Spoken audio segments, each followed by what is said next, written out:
Seja bem-vindo ao É da Sua Conta, o programa do Tribunal de Contas do Estado na sua TVE. No programa de hoje, vamos falar sobre um tema essencial para o desenvolvimento das cidades, o Plano Diretor Municipal. Você sabe o que é e por que ele é tão importante? O Plano Diretor é a principal ferramenta de planejamento urbano dos municípios. Ele define como os municípios devem crescer e se organizar, garantindo a qualidade de vida e o desenvolvimento sustentável. Mas o que acontece quando o município não tem um PDM atualizado? Fica com a gente, porque entender esse cenário aqui no Espírito Santo e como o Tribunal de Contas acompanha essa situação é da sua conta.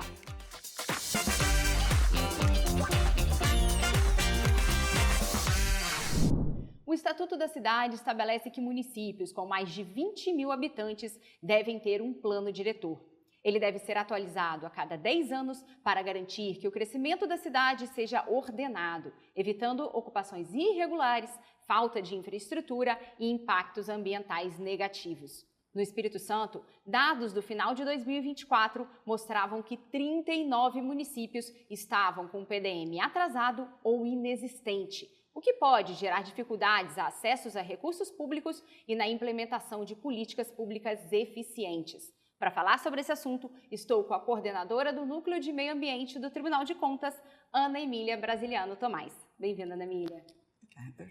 Ana, para a gente começar aqui, quais são esses malefícios para o município que não tem um PDM? É a mesma coisa da gente falar quando a gente faz uma casa sem ter um planejamento. Significa que a gente pode o quê? Utilizar recurso indevidamente. Ou quando a gente faz uma viagem e não planeja, você faz intervenções naquele município, às vezes no lugar errado. Você vai permitir construção de casas em uma área que está sujeita a alagamento, você pode permitir a construção de casas em uma área que está sujeita a deslizamento, e aí isso impacta em você ter um município que não vai se desenvolver sobre todos os aspectos, inclusive econômico.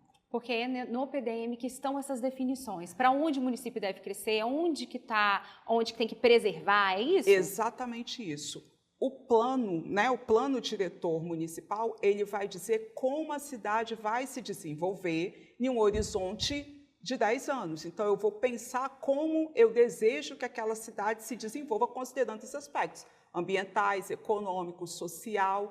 E aí significa que eu vou dizer em que região eu gostaria que aquela cidade se desenvolvesse mais, se desenvolvesse tendo habitação ou tendo a construção de indústrias, comércio, aonde são áreas que precisam ser preservadas ambientalmente. Então, é o planejamento de como a cidade vai crescer. E aí é importante falar da relação do plano diretor também com outras políticas setoriais. Quais são essas políticas setoriais? Por exemplo, o plano de saneamento básico, ou plano de mobilidade urbana, ou mesmo o plano de adaptação às mudanças do clima, que passa a ser obrigatório, então, para todos os municípios brasileiros. Por que é importante falar isso? Hoje a gente tem o plano de saneamento, que fala que até 2033 eu tenho que universalizar água e esgoto. Água e esgoto para todos. Mas se eu tenho uma cidade que não tem um planejamento e que sai crescendo toda a vida, significa que toda vez você tem que ficar estendendo rede. Sempre vai ter alguém morando onde não tem água e onde não tem esgoto. E, por outro lado, eu já tenho todo o investimento, às vezes em áreas centrais, onde eu já tenho esgoto, já tenho transporte, já tenho água, e que se as pessoas morarem ali, eu não vou precisar, eu já vou garantir essa universalização.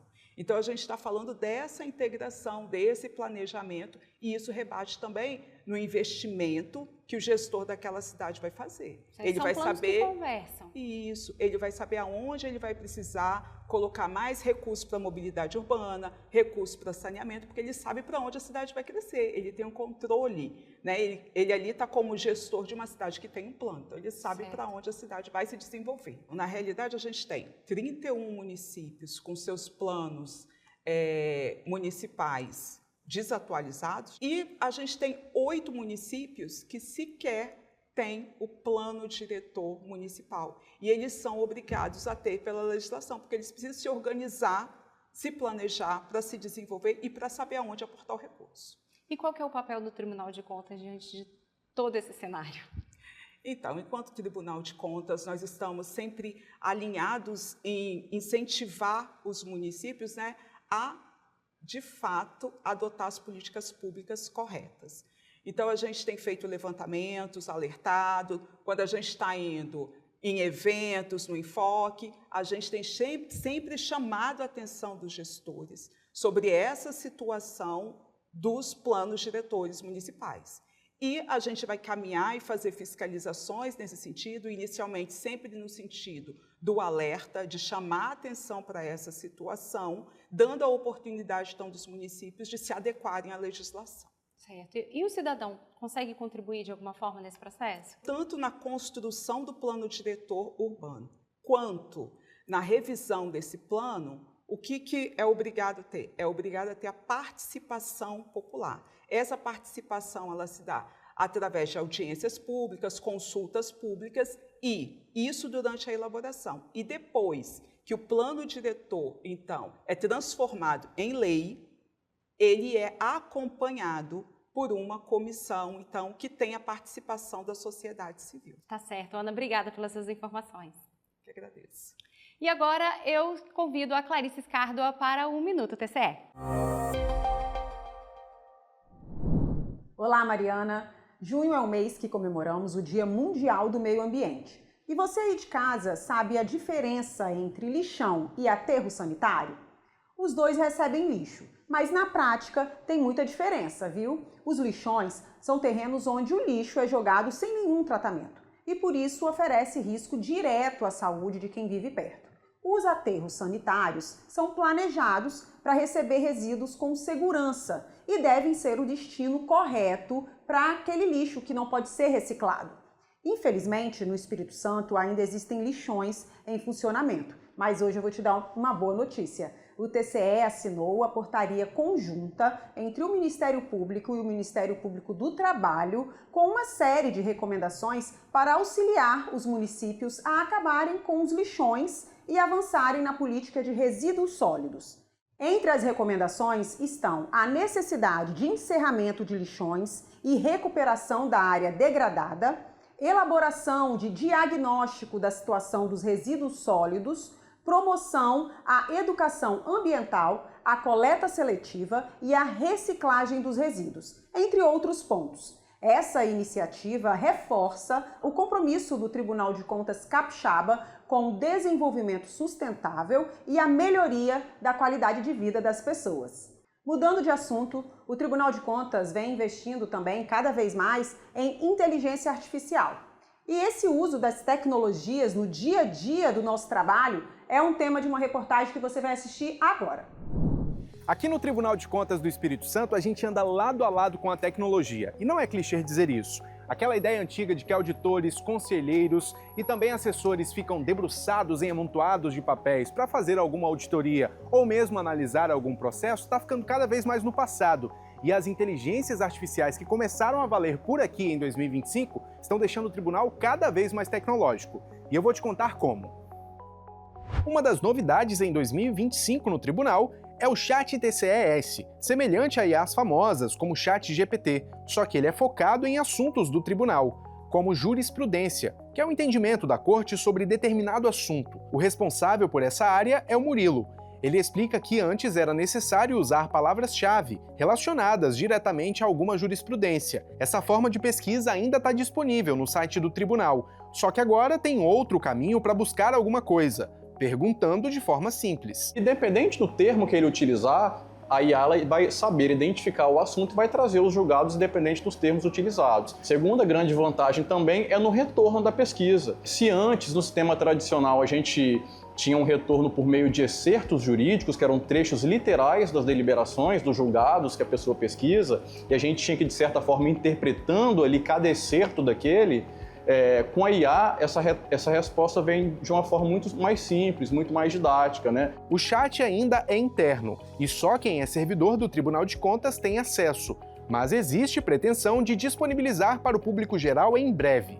Outra inteligência artificial nova por aqui é a análise das sessões, específica para assessores de gabinetes de conselheiros.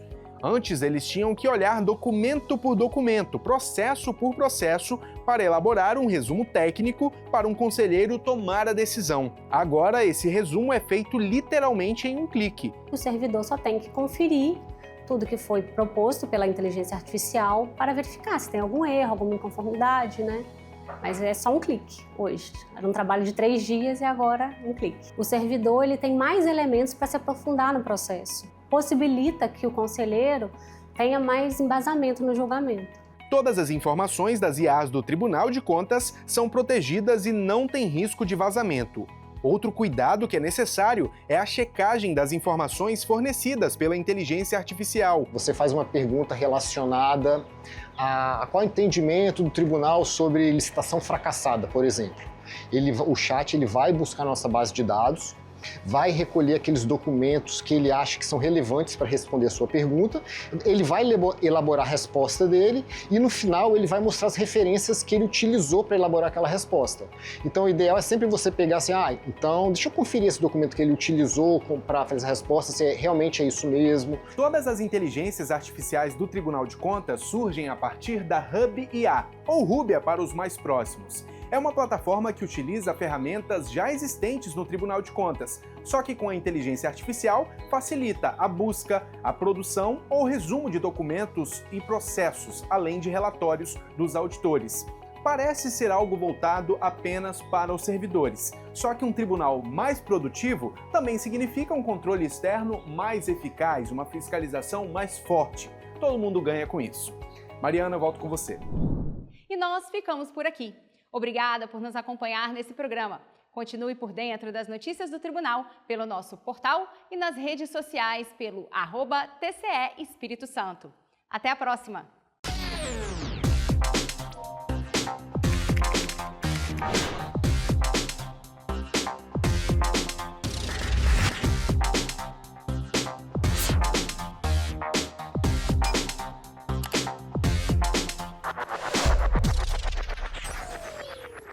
Meu nome é Giovanni Lamon, aos meus 16 anos eu passei pelo IASES e lá eu tive a oportunidade de conhecer sobre o curso profissional de barbeiro, a qual hoje eu estou inserido.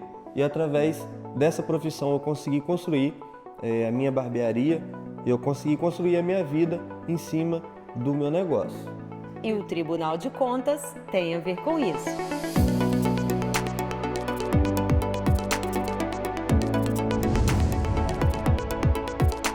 Eu já estava esgotado, né? Vou dizer assim, da vida que eu vivia antes, a oportunidade que vinha eu vou abraçar. E assim, né, um dia o curso veio, a oportunidade veio, abracei ela. Foi uma bolsa que eu ganhei na época, um curso assim que era assim, um valor bem alto no momento para mim, né? E daí diante minha vida começou a tomar outro rumo.